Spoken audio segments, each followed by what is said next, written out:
Hello friends, मैं हूं पक्ष Patel. YouTube channel money mindset में आप सभी का स्वागत है। आज मैं आपके लिए मार्केट इंसाइट्स को लेकर आया हुआ हूं, जिसमें हम मार्केट की इंसाइट्स, टेक्निकल डेटास की बात करेंगे। वर्ल्ड इकोनॉमी में क्या चल रहा है, क्या क्या ट्रम्प और जो ट्रेड और टैरिफ वॉर चल रहा है उसके ऊपर भी हम थोड़ी बात करेंगे। और एज अ रिटेलर हमें क्या करना चाहिए। मार्केट अब ज्यादा करेक्शन देगा तो हमें डिसीजंस क्या लेने चाहिए, कौन से लेवल्स पे हमें इन्वेस्ट करना चाहिए, कब तक हमें रुकना चाहिए, उसके ऊपर बात करेंगे। दो और स्टॉक्स लेके आया हुआ हूँ जिसके ऊपर भी हम बात करेंगे, जिसका चार्ट्स को एनालिसिस करेंगे और उसमें से एक स्टॉक का हम फंडामेंटल भी स्टडी करेंगे। तो आज का वीडियो आपके लिए बहुत ही इंसाइट्स लेके आया हुआ हूँ। लास्ट तक वीडियो को जरूर देखना और वीडियो को लाइक और कमेंट्स करना। और आपको जो भी और इंसाइट्स चाहिए और जो भी आपकी रिक्वायरमेंट हो, जिसपे यूट्यूब का वीडियो हमारी तरफ से चाहिए, तो वो आप कमेंट में जरूर बताना, जिसके ऊपर हम श्योरली एनालिसिस करके आपको गाइड करने की कोशिश करेंगे। तो चलिए हम वीडियो को शुरू करते हैं निफ्टी 50 के एनालिसिस के साथ। तो निफ्टी 50 के एनालिसिस में फ्राइडे को उसने अपना जो मेजर सपोर्ट था, जहां से प्रीवियसली उसने रैली किया था, वो ब्रेक करने का कोशिश किया, ब्रेक नहीं किया, उसके ऊपर क्लोजिंग दी है। मंडे का दिन हमारे लिए सबसे जरूरी हो जाएगा, क्योंकि मंडे के दिन यहाँ से मार्केट बेरिश ट्रेंड कंटिन्यू करेगा तो ये करेक्शन लंबा हो सकता है, जो 21,800 तक आ सकता है, जो मैंने मेरे आगे के दो तीन वीडियो में बताया हुआ है कि अभी नेक्स्ट सपोर्ट इसका 21,800 है। मार्केट वहां तक आ सकता है। इसीलिए मैं बार बार कह रहा था कि अभी इन्वेस्ट मत करो, अभी फॉलिंग नाइफ को कैच करने की कोशिश मत करो, क्योंकि गिरते वक्त आप एवरेज करोगे तो एवरेज एक ऐसा टर्म है जहां पे नुकसान होना तय है, और रिटेलर वहां पे ही सबसे ज्यादा नुकसान करके फिर मार्केट से आउट हो जाता है। हमें मार्केट में लंबे समय टिकना है। हमारा एक ही गोल है कि हमारे पास कैपिटल रहेगा, हम अच्छे स्टॉक में इन्वेस्ट करेंगे, वहां से वेल्थ क्रिएट करेंगे, अच्छी कंपनी अच्छे सेक्टर्स में इन्वेस्ट करेंगे, तो वहां से हमारा कैपिटल ग्रो होगा। तो हम अल्टीमेट अपना जो नीड है, अब शेयर मार्केट में आने का अपना जो मोटिव है, उसको हम साकार कर पाएंगे। ये चीज के ऊपर ही हमारा मेन फोकस रहता है। तो निफ्टी 50 में मंडे का दिन बहुत क्रूशल रहेगा। बट जैसे आज सुबह 2 बजे का वर्ल्ड यूएस मार्केट के इंडेक्स थे और गिफ्ट निफ्टी का जो क्लोजिंग आया है, वो दिख के मंडे का मार्केट बेरिश ही लग रहा है। और मंडे मार्केट यहाँ से नीचे ही गैप डाउन ओपन हो, या यही लेवल पे ओपन हो के वो सेलिंग में जाए। सेलिंग प्रेशर ज्यादा है वर्ल्ड मार्केट में, तो उसकी इम्पैक्ट श्योरली इंडियन मार्केट में होगी। मंडे का दिन हमें देखना है कि मंडे के दिन क्या होगा। मंडे के दिन ये लेवल जो था मेजर, ये लेवल को ब्रेक करके नीचे चला जाएगा, तो फिर मार्केट को 21,800 तक जाने से कोई नहीं रोक सकता। जरूर नहीं एक ही दिन में आएगा, वो धीरे धीरे आएगा। 21,800 तक मार्केट आ सकता है। तो ये एक चीज ध्यान में रखो। अभी आपको इन्वेस्ट करना है तो आप अपना 100% कैपिटल का 20% इस लेवल पे अच्छे अच्छे स्टॉक्स हैं, इनको अपने पोर्टफोलियो में इंक्लूड कर सकते हैं। जो बजट का वीडियो था वहां पे मैंने सेक्टर्स बताए हुए हैं कि कौन कौन से सेक्टर्स बजट से परफॉर्म कर सकते हैं। जाके वो वीडियो को देखना, मैं उसकी लिंक डिस्क्रिप्शन में शेयर कर दूंगा, जहाँ से आप वो वीडियो को देख के वहां पे भी आप अपना सेक्टर्स चूज कर सकते हैं कि कौन से सेक्टर्स में हमें जाना चाहिए, कौन से सेक्टर्स के अच्छी अच्छी कंपनी के स्टॉक्स हमें पिक करना चाहिए। तो वो वीडियो को देख के आप वहां पे अपना डिसीजन बना सकते हैं। निफ्टी 50 का तो बेरिश ट्रेंड हमें दिख रहा है। दूसरा है निफ्टी फाइनेंशियल सर्विसेज। तो निफ्टी फाइनेंशियल सर्विसेज का हम चार्ट पैटर्न देखें तो वो उसने मेजर लेवल को ब्रेक डाउन करके वापस से उसके ऊपर सस्टेन कर रहा है। अभी ये एक चीज है कि फाइनेंशियल सर्विसेज रिवर्स ट्रेंड क्यों दिखा रहा है, क्योंकि निफ्टी 50 गिर रहा है, मार्केट गिर रहा है, mid cap small cap index गिर रहा है। तो फाइनेंशियल सर्विसेज में ऐसा क्या हो रहा है जो उसको मैं आपको मार्क करके दिखाता हूँ, जो मेजर सपोर्ट ब्रेक करके वहां के ऊपर वो बेस बनाने का प्रयत्न कर रहा है। तो ये एक चीज है जिस पे आपका ध्यान होना चाहिए। हमारे इंस्टाग्राम अकाउंट पे हमने एक स्टॉक है, फाइनेंशियल सर्विसेज के अंदर आता है, उसकी हमने रील बनाई हुई थी। मैंने अब मेरे प्रीवियस वीडियो में उसका एक स्टॉक है जिसके ऊपर हमने बात की हुई है, फंडामेंटल एनालिसिस की हुई है, उसका जो टेक्निकल है उसके ऊपर भी बात की हुई है। वो वीडियो भी जाके जरूर देखना। वहां पे आपको फाइनेंशियल सर्विसेज का एक ऐसा स्टॉक मिलेगा जो आपके लॉन्ग टर्म पोर्टफोलियो में होना चाहिए। स्टेबल कंपनी है, फाइनेंशियल ग्रोथ अच्छा है।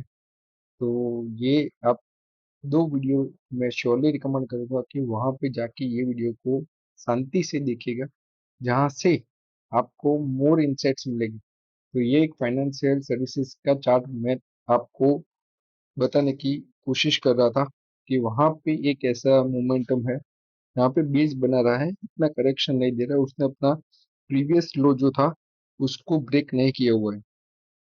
बट ऐसा नहीं है कि कल जाके तुरंत आप फाइनेंशियल सर्विसेज की स्टॉक बाय करना चालू कर दो। अभी ग्लोबल मार्केट में पॉजिटिव सेंटिमेंट्स नहीं दिख रहे हैं।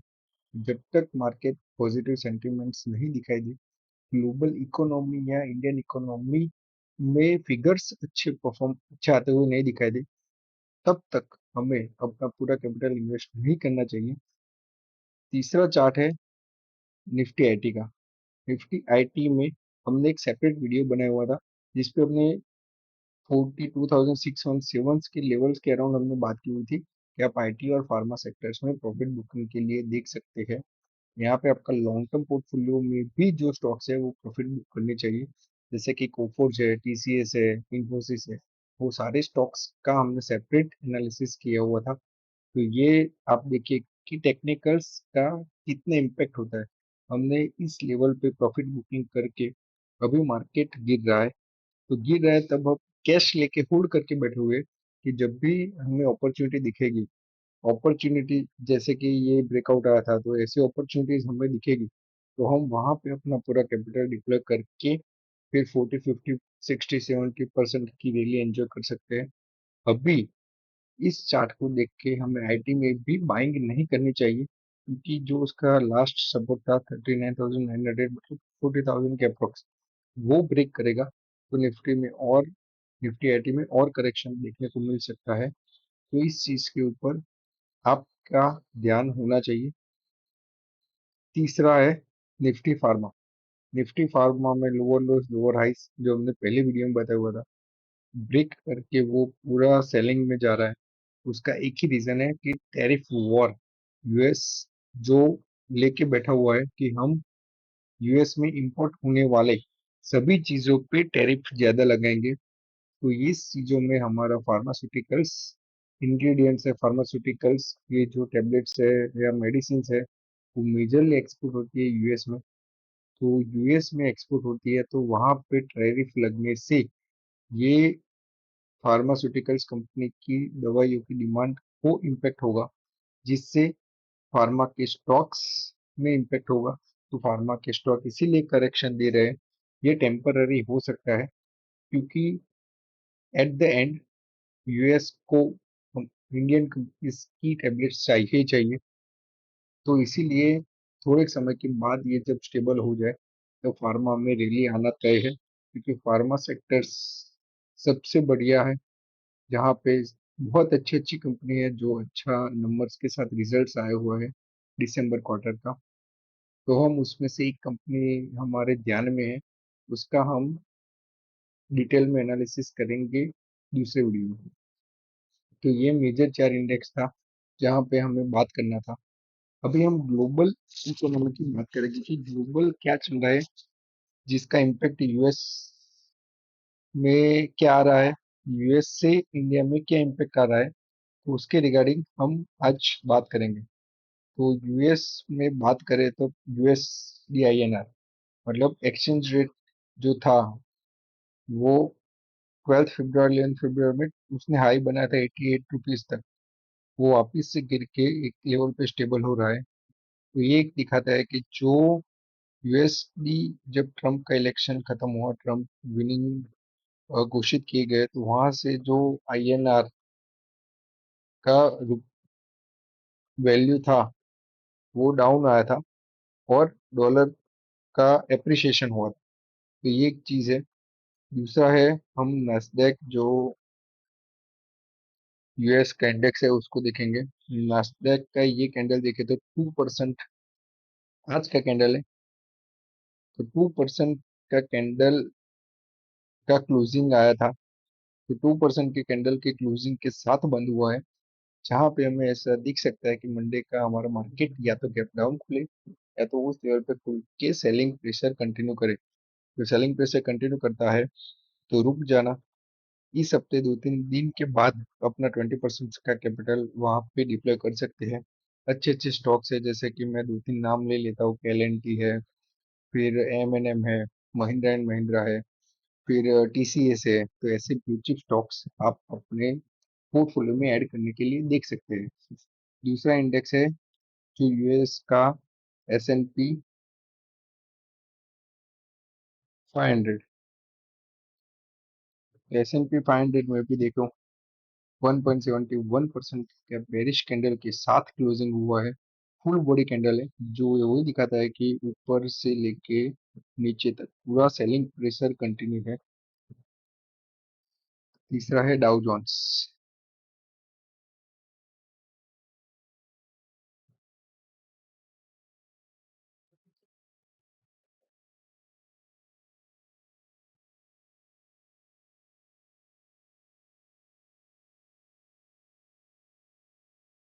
डाउ जोन्स भी 1.69% का डाउन हो रहा है। मतलब कि एक चीज ये सामने आती है कि यूएस के सारे इंडेक्सेस है वो बेरिश क्लोज हुए हैं। मंडे को हमारा मार्केट लाल दिखे तो उसमें कोई दो राय नहीं है। तीसरी मैं एक चीज आपको ध्यान में लाना चाहता था गोल्ड। गोल्ड जो है वो कंटिन्यूअसली बढ़ रहा है। 86,000 के ऊपर गोल्ड का फ्यूचर्स है, मतलब कि ओवरऑल गोल्ड मेटल की प्राइस बढ़ रही है। अभी बेस्ट ऑप्शन क्या है कि हमें अपना जो कैपिटल है उसमें से 20-30% कैपिटल गोल्ड में भी डिप्लॉय कर सकते हैं। दो रीजन है। चाइना अपनी इकोनॉमी में गोल्ड बैक करेंसीज इंट्रोड्यूस करने का रिसर्च एंड डेवलपमेंट चल रहा है। दूसरा, जो सेंट्रल बैंक है जैसे कि चाइना है, इंडिया है, ब्रिक्स के कंट्रीज है, वो लोग अपने सेंट्रल बैंक में गोल्ड को परचेज करके गोल्ड का रिजर्व्स को इंक्रीज कर रहे हैं। तो गोल्ड का प्राइस बढ़ना तय है। उसमें कोई दो राय नहीं है कि गोल्ड 86,000 से लेके 1 लाख तक आपको दिखने को नहीं मिले, क्योंकि गोल्ड को 68,000 से कंटिन्यूअस रैली है। कहीं पे भी डीप नहीं दिखाई दिया है। 31 अक्टूबर से लेके नवंबर तक, मतलब एक मंथ डीप था। वहां से लेके रिकवर करके अभी 86,000 पे ट्रेड कर रहा है। तो आप गोल्ड लेने का या गोल्ड ETF में भी इन्वेस्ट करने का देख सकते हैं, जो मार्केट से विपरीत चल रहा है। मार्केट अभी फॉल है कर रहा है, गोल्ड के ETFs और गोल्ड का प्राइस बढ़ रहा है। तो ये एक चीज है। ये गोल्ड से मैं एक इंटरलिंक करूंगा म्यूचुअल फंड। अभी हमारा जो म्यूचुअल फंड की सिप्स चल रही है, SIP चल रही है, उसको बंद नहीं करना है, SIP को कंटिन्यू करना है, क्योंकि यही एक चांस है जब मार्केट करेक्ट हो रहा है तो हमारे NAVs कम दाम में आएगी। NAVs कम दाम में आएगी तो हमारा एवरेज कम होगा, जहाँ पे actually mutual fund long term investment के लिए है। तो यही मौका है कि हम म्यूचुअल फंड में भी लमसम इन्वेस्टमेंट कर सकते हैं। तो मैं आपको एक एसेट क्लास बताऊंगा जहां पे ये म्यूचुअल फंड आपके पोर्टफोलियो में होना चाहिए, जो आपके पोर्टफोलियो को बैलेंस करेगा। वीक मार्केट या इक्विटी जब फॉल करे तब आपका पोर्टफोलियो स्टेबल रखेगा। वो एसेट क्लास है मल्टी एसेट एलोकेशन फंड, जहाँ पे कोई भी म्यूचुअल फंड हाउसेस जो गोल्ड है, गवर्नमेंट ट्रेजरी बॉन्ड्स है, ट्रेजरी बिल्स है, और जो डेब्ट इंस्ट्रूमेंट है, वहां पे स्टेबल इंस्ट्रूमेंट में भी उस म्यूचुअल फंड का इन्वेस्टमेंट होता है। जो मार्केट गिर रहा है पर वो आपके रिटर्न्स को स्टेबल बना के रखेगा। तो ये मल्टी एसेट एलोकेशन फंड जो है वो आपके पोर्टफोलियो में होना चाहिए। तो अगर आपको म्यूचुअल फंड में इन्वेस्ट करना है तो एक ये एसेट क्लास को आप देख सकते हैं, मल्टी एसेट एलोकेशन फंड। दूसरी चीज है कि फाइनेंशियल सेक्टर्स क्यों वहां पे रुका हुआ है, क्यों बेस बना रहा है, क्यों वहां पे करेक्शन नहीं आ रहा है। उसका रीजन है रिजर्व बैंक के पॉलिसी रेट। रिजर्व बैंक ने रिसेंटली लास्ट अपने मॉनेटरी पॉलिसी कमेटी में रेपो रेट को 6.5 से लेके 6.25 तक किया था। रेपो रेट से क्या होगा कि रेपो रेट को कम करने से मार्केट में लिक्विडिटी बढ़ेगी, लोन सस्ते हो गए तो लोग लोन ज्यादा लेंगे तो मार्केट में पैसा आएगा, पैसा आने से इंडियन इकोनॉमी में इन्वेस्टमेंट होगा, इंफ्रास्ट्रक्चर को बूस्ट मिलेगा, लोग ज्यादा शॉपिंग करेंगे, शॉपिंग करने से मार्केट में पैसा घूमेगा, तो जो मार्केट में लिक्विडिटी पंप होगा वहां से इंडियन मार्केट के जीडीपी का डेटा है, इंडियन मार्केट के टेक्निकल्स डेटा है, तो वो डेटा को बूस्ट मिलेगा और वो डेटा नंबर्स हमें अच्छे होते हुए दिख सकते हैं। दूसरा, उसने मॉनेटरी पॉलिसी में कैश रिजर्व रेशियो को भी कम किया था। कैश रिजर्व रेशियो को कम करने से बैंकों के पास अभी ज्यादा फंड होगा तो वो ज्यादा मार्केट में फंड को दे सकती है, जहां से लोग सस्ते दाम में, सस्ते इंटरेस्ट रेट में फंड को लेके इन्वेस्ट करके इंडियन इकोनॉमी में बूस्ट दे सकते हैं। दूसरी एक एक्सपेक्टेशन है कि जनवरी मंथ का हमारा सीपीआई डेटा अच्छा आया हुआ था। सीपीआई मतलब कंज्यूमर प्राइस इंडेक्स, जहाँ से हमें हमारा जो इन्फ्लेशन है, इन्फ्लेशन डाउन होते हुए दिखाई दे रहा है। इन्फ्लेशन डाउन होते हुए दूसरा क्या हो सकता है कि जो फूड प्राइसेस है वो भी डेटा में कम दिखाई दे रही है। तो वो कम होने के साथ हमें आरबीआई का नेक्स्ट सेशन अप्रैल 25 में है, वहां पे हमें और रेपो रेट में कटौती दिख सकती है, तो ये 6.25 का 6% होगा तो मार्केट में और लिक्विडिटी पंप आएगा। तो ऐसा एक अनुमान है कि मार्केट का मेजर करेक्शन मार्च मिड या मार्च एंड तक दिखाई देगा। वहां पे हमें अपने 80% टू 90% या ऑलमोस्ट 100% कैपिटल डिप्लॉय करने के लिए देख सकते हैं। वहां पे हमें एक और चांस मिलेगा जहां पे हम अच्छे स्टॉक्स अच्छे दाम में फेयर वैल्यूएशन में इन्वेस्ट करके हम अपना पैसा ग्रो कर सकते हैं। तो ये अपॉर्चुनिटी है, यहाँ पे हमें रुकना है, देखना है, संभलना है और फिर इन्वेस्ट करना है जहां से हमारा पैसा बनेगा। नहीं कि टेलीग्राम के कोई भी चैनल को फॉलो करके वहां पे जो भी आपको स्टॉक रिकमेंडेशन कर दिया वो ले लिया, कल ये भागेगा, कल यहाँ पे 15% चलेगा। ऐसे करके आप कभी भी वेल्थ जनरेट नहीं कर पाओगे, स्टॉक मार्केट में आप टिक नहीं पाओगे और एट द एंड आप स्टॉक मार्केट से आउट हो जाओगे।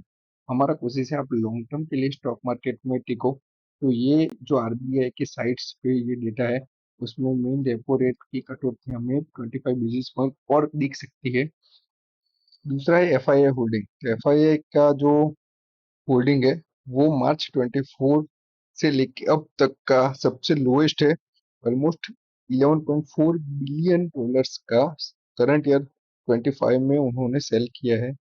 तो ये एक चीज है जहाँ पे एफआई कंटिन्यूअस सेल कर रहे हैं, उसके सामने डीआई कंटिन्यूअस बाय कर रहे हैं, तो भी मार्केट क्यों नहीं चल रहा है? उसका एक ही रीजन है कि रिटेलर्स को अभी मार्केट में इन्वेस्ट करने का मोटिवेशन नहीं है।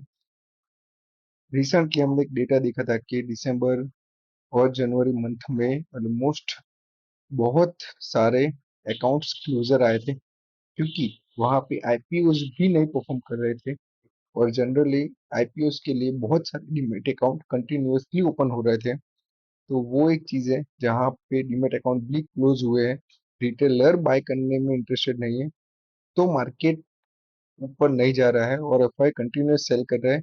उसके सामने डीआई कंटिन्यूअस बाय कर रहे हैं। जो हम एफआई और डीआई का डेटा देख के भी बता सकते हैं, ये चीज आपको क्लियर हो जाएगी।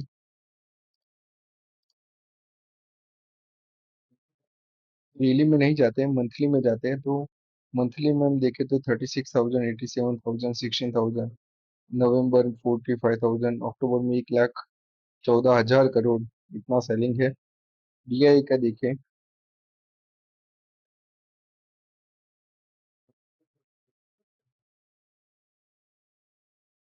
तो डीआई में देखो कंटिन्यूअस बाइंग है, 1,07,000 crore, 44,000, 34,000, 86,000, 42,000।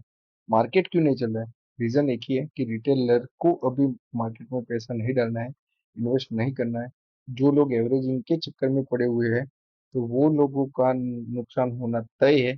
Tata power, Tata Motors, multiple example के साथ हमने बताया हुआ है कि एवरेजिंग करके हम एट द एंड हमारा लॉसेस ही बढ़ाते हैं, दूसरा और कुछ नहीं करते हैं। अब हम हमारे लास्ट के दो जो स्टॉक्स है उसके ऊपर बात कर लेते हैं। पहला है चंबल फर्टिलाइजर। चंबल फर्टिलाइजर देखो, मार्केट गिरा हुआ है, ये भाई साहब अपने एक ही लेवल में कंसोलिडेट कर रहे हैं। रिसेंटली उसने ये लेवल्स को ब्रेकआउट करने का कोशिश भी किया हुआ था फ्राइडे को, पर ऊपर सस्टेन नहीं कर पाया। ये जो लेवल है 575 का, वो मेजर लेवल है। उस लेवल के ऊपर चंबल फर्टिलाइजर निकलता है और वहां पे स्टेबल होता है, तो यहाँ से हमें एक और रैली देखने को मिल सकती है। तो ये आपको 575 के ऊपर स्टेबल होने के बाद देखना है, जिसका एसएल बनेगा 514 का। इसके नीचे क्लोजिंग दे तो कोई भी मोह माया रखे बिना यहाँ से आपको निकल जाना चाहिए। दूसरा एक स्टॉक है बीएसई।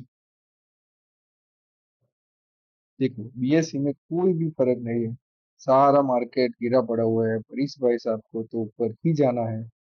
तो देखिए बड़ी बड़ी कैंडल के साथ ऊपर जा रहे हैं।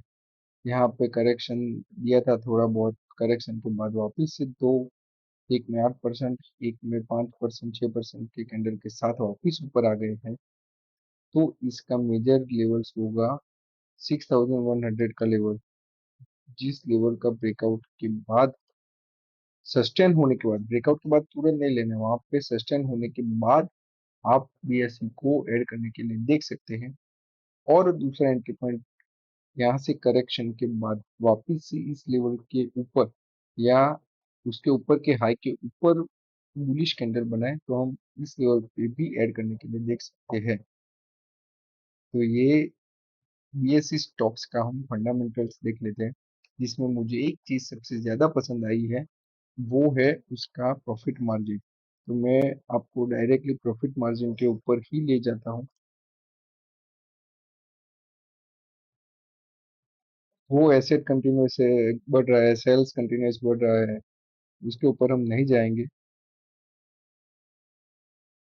Profit margin, gross profit margin 100%, operating profit margin 39%, net profit margin 48%।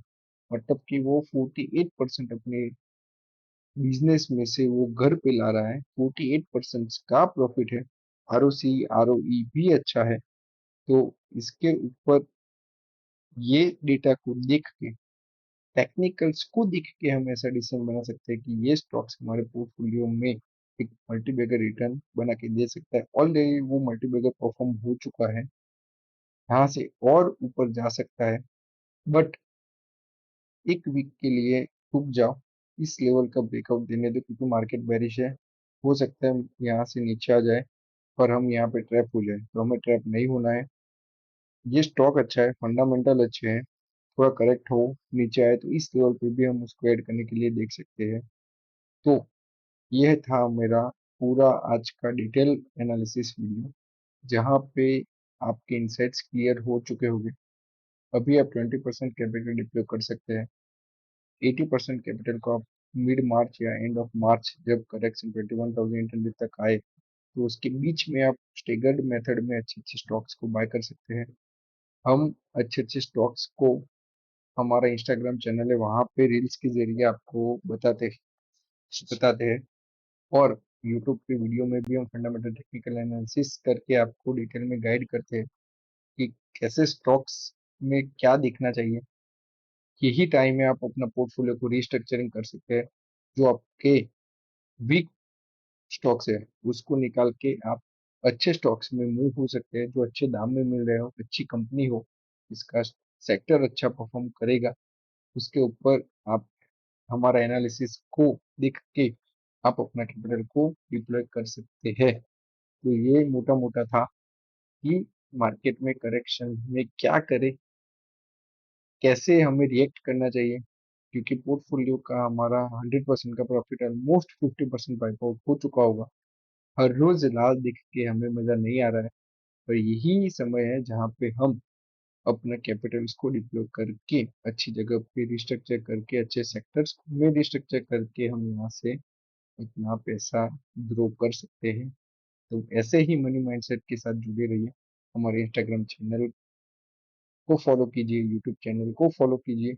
वहाँ पे आप ज़्यादा से ज़्यादा लोगों को ये शेयर कीजिए, फैमिली फ्रेंड्स, जहाँ से हर एक लोग ग्रो हो, साइकोलॉजी अच्छी बनाए, और वही साइकोलॉजी से हम लंबे समय तक एक साथ जुड़े रह सकते हैं। तो इतना ही था। Signing off. Thank you so much guys.